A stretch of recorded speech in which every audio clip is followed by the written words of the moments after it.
নমস্কার, আপনারা সবাই কেমন আছেন? আশা করি সবাই ভালো আছেন, ভালো থাকবেন, সুস্থ থাকবেন।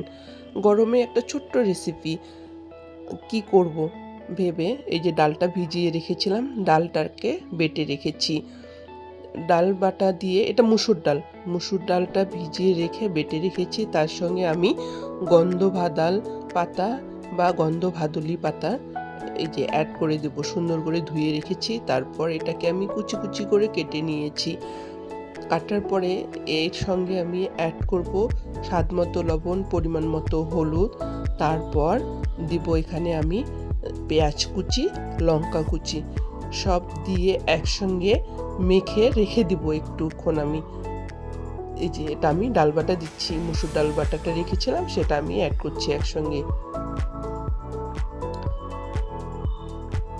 সব একসঙ্গে করে মেখে কিছুক্ষণ রেখে দিব, দিয়ে তারপর আমি বড়াটা করব। তো আমার এখানে সব মাখা হয়ে গেছে।